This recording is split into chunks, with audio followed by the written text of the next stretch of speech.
Hola, ¿qué tal? Soy Sergio Guili. En esta entrega de la Escuela Latinoamericana de Formación Hombre Nuevo, Mujer Nueva, lo que vamos a ver es, a manera de síntesis de todo lo que hemos visto, el tema de la necesidad de renovación del marxismo. Ya hemos ido explicando algunas de estas líneas de reflexión y avance y en esta ocasión las vamos a sintetizar en una charla exclusiva.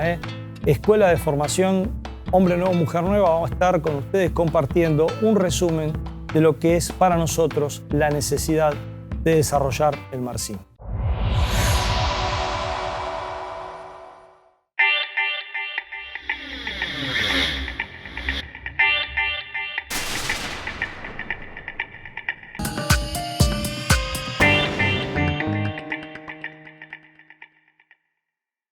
Bueno, recordemos lo que planteaba Lenin acerca de la necesidad del desarrollo teórico. Lenin no planteaba que el marxismo fuera un todo acabado, sino fundamentalmente un proyecto de investigación.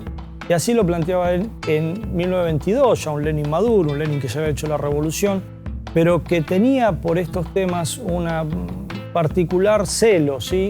Y ahí escribió en 1922 sobre el significado del materialismo militante.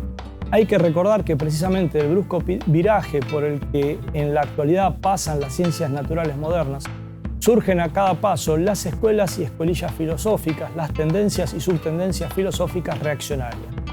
Por tanto, seguir de cerca los problemas que la novísima revolución en la esfera de las ciencias naturales desarrolla es una de las tareas sin cuya solución el materialismo militante no puede ser en modo alguno ni militante ni materialista.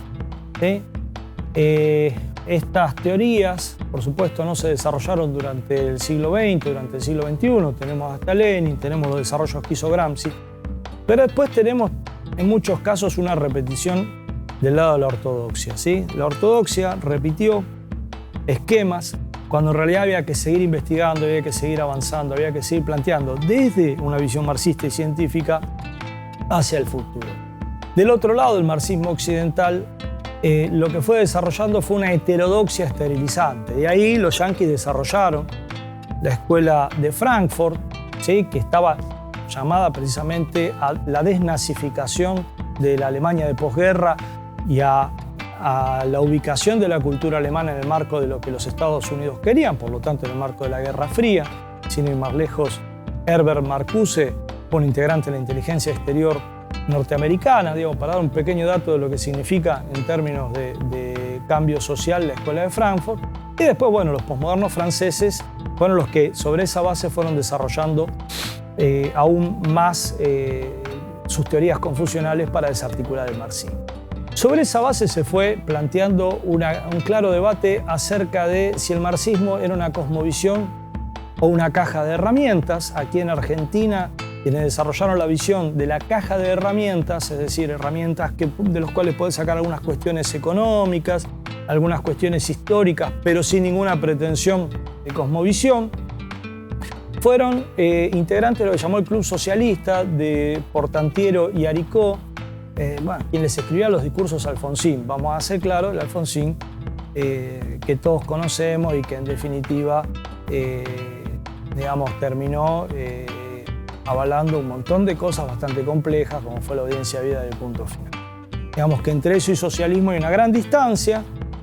Podemos respetar algunos primeros años de Alfonsín, pero realmente tenemos que ver que hay una gran distancia y que estas personas pretendían que el socialismo era de alguna manera u otra Alfonsín, ¿sí? Así que contra ese tipo de líneas políticas con lo que estamos debatiendo, tanto Lenin como Marx, como Engels, como Mao, como los grandes revolucionarios entendieron el marxismo, leninismo como una cosmovisión a desarrollar. Sobre todo el Che Guevara, cuando planteaba que había que investigar el tema del hombre nuevo, el Che Guevara que planteaba en ese texto del 65, el socialismo y el hombre en Cuba, que había que seguir desarrollando la filosofía marxista porque había caído en escolasticismo, ¿sí? En una repetición rígida de fórmulas.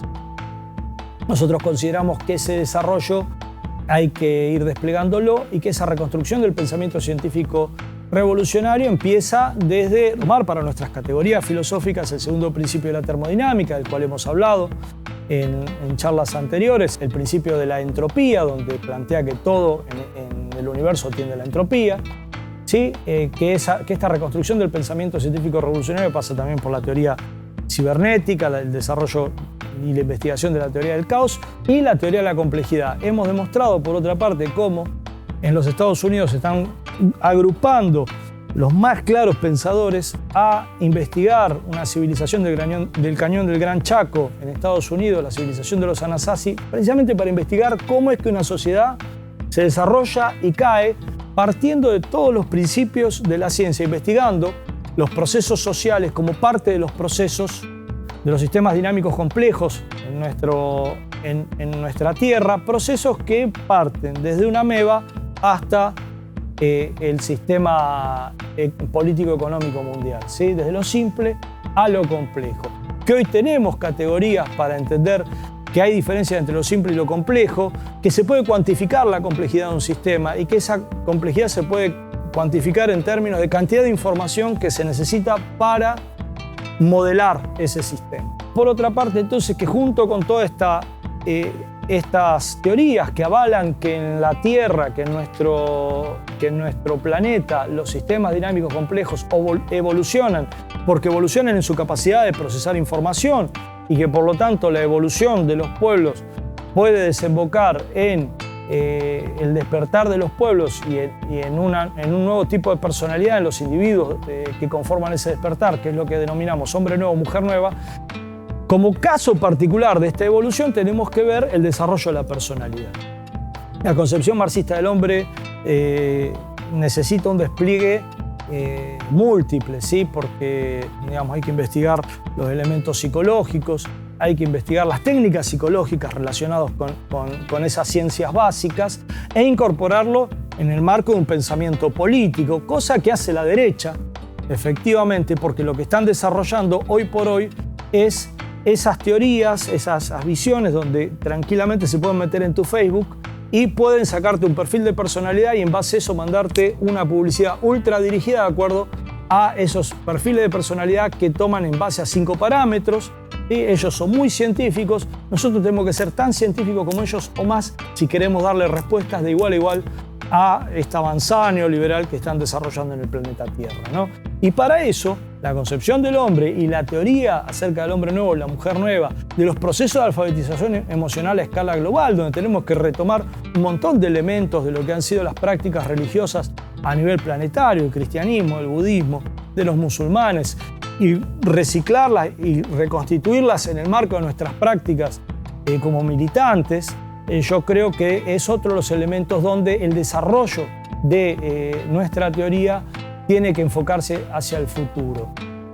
No nos olvidemos que la visión materialista implica la posibilidad de conocer la verdad y este concepto ha sido durísimamente atacado, sobre todo por el posmodernismo, y un posmodernismo avalado, por supuesto, por el dinero y las capacidades de reproducción y las capacidades de tener cátedras que tienen los profesores posmodernos. No nos olvidemos que en una universidad de un país donde lo que domina es el sector sojero y los bancarios, no te van a enseñar a hacer la revolución porque no quieren eso, lo que quieren es que realmente sea sometido y sojuzgado. Y para eso el posmodernismo es ideal.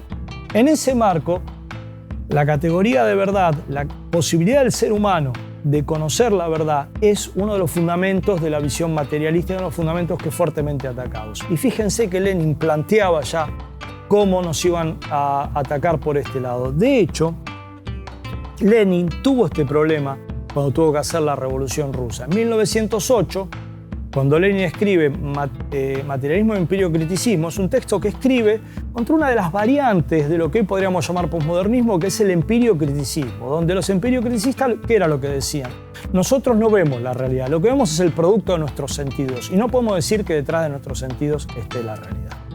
Sí, por supuesto que estas son elucubraciones de la filosofía ebria, ¿sí? Ningún albañil tiene un problema con esto porque si no ve el ladrillo que le están tirando le pega en la cabeza.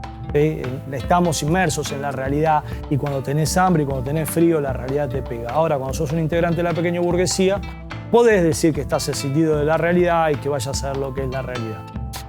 Digamos que en Materialismo y Empirio-Criticismo lo que Lenin hace en un momento de contrarrevolución feroz, de desarticulación del partido bolchevique, producto de esa contrarrevolución, es fijar la lucha teórica marcar una lucha teórica muy fuerte contra las opciones relativistas que le estaban ofreciendo para volver a sostener la categoría de verdad. En 1908 sostiene esta categoría de verdad dentro del partido bolchevique, en el 17 puede volver a avanzar y finalmente tomar el poder y hacer la revolución. Esto es lo que no se hizo en Argentina, por lo tanto el debate teórico está muy retrasado. Pero Lenin nos planteó hacia el futuro, en los cuadernos filosóficos, todo un plan de investigación.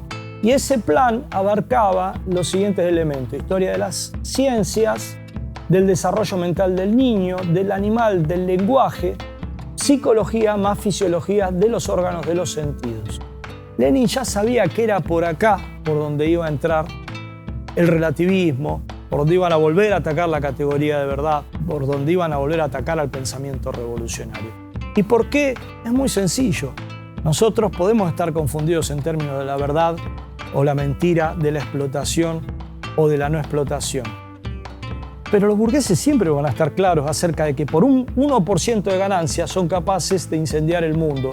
O sea, vos no atacás el ansia de lucro de la burguesía porque te metas con la categoría de verdad. Nosotros tenemos convicciones, nosotros tenemos conciencia, nosotros tenemos verdades por defender, nosotros tenemos una cosmovisión que nos lleva a luchar. Los burgueses tienen ganancias, tienen intereses.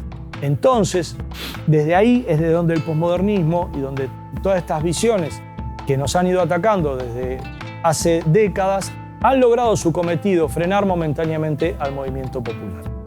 Bien, con esto vamos cerrando. El marxismo todavía no ha dado a la humanidad ni un 1% de las capacidades que tiene. El marxismo tiene un método impresionante para meterse a investigar, a desentrañar sistemas dinámicos complejos. Ese método es el que plantea Marx en la contribución a la crítica de la economía política. Es el método de ascensión de lo abstracto a lo concreto, ir de las categorías más simples a las más complejas, ¿sí? Ir de las categorías que inician un proceso de complejidad e ir atando las categorías hasta llegar al todo concreto, ¿sí? Tal como desarrolló la estructura de la escritura del Capital. El marxismo no ha dado hasta ahora más que una mínima parte de las potencialidades que tienen. La psicología soviética aportó muchísimo. Vygotsky aportó muchísimo a la construcción de una psicología científica. Por supuesto que la Unión Soviética cayó. Hoy todo ese acervo científico lo toman los norteamericanos y pueden desarrollar toda una serie de investigaciones con mucha profundidad, aunque evidentemente lo burgués se les mezcla muchas veces, ¿sí? Pero han desarrollado una psicología científica precisamente muchas veces robando textos de los teóricos de la investigación, de la teoría de la psicología sociocultural. Nos referimos a Vygotsky, Luria, Leontief. En todos los planos donde el enfoque dialéctico ubique su ojo, su profunda capacidad de entrar, de penetrar en la investigación, vas a tener profundas posibilidades de conocer, ¿sí? Lo único que hace falta es que nos pongamos las pilas en esto, de retomar al avance, a la investigación científica, filosófica, teórica, revolucionaria, con mucho amor por los pueblos, claro que sí, porque nada de esto se hace sin amor por los pueblos, nada de esto se hace sin abrevar en la historia de lucha de nuestros pueblos latinoamericanos, pero fundamentalmente con una claridad en torno a que, digamos, sin un pensamiento revolucionario no hay una práctica revolucionaria, sin teoría revolucionaria no hay práctica revolucionaria, con una teoría revolucionaria que esté a la altura de los desafíos que nos impone el imperialismo. En el siglo XXI vamos a tener posibilidades de respuesta de la misma categoría. Si no estamos dispuestos a tener una teoría de esas características, ni siquiera podemos soñar con ser libres de los poderes mundiales. Y nosotros preferimos soñar. No se olviden lo que decía Jorge Wagensberg, el físico catalán, cómo la utopía nos mantiene en condiciones alejadas del equilibrio, ¿sí? Tenemos un optimismo que tiene que ver con una visión concreta, realista, objetiva, científica y revolucionaria. Y precisamente los valores revolucionarios son los que te permiten mantenerte en condiciones lejanas al equilibrio termodinámico, a esa entropía donde te mete la burguesía, donde pretende un ser humano disociado, drogado, anestesiado, un ser humano que no tenga sensibilidad por el otro, un ser humano egoísta, ser humano que construyen diariamente los medios de comunicación y al cual nosotros tenemos que ir tratando de despertar, porque si ese ser humano se despierta, el capitalismo no tiene futuro en nuestra tierra, ¿sí? Bien, cerramos aquí entonces Les recuerdo, página web 6tesis.com.ar, pueden ver ahí algunos escritos y, por supuesto, pueden entrar a nuestra fanpage en Facebook, ELAF Hombre Nuevo, Mujer Nueva, para ver qué es lo que estamos haciendo y, por supuesto, conectarse con nosotros a través de los canales de comunicación. Muchas gracias.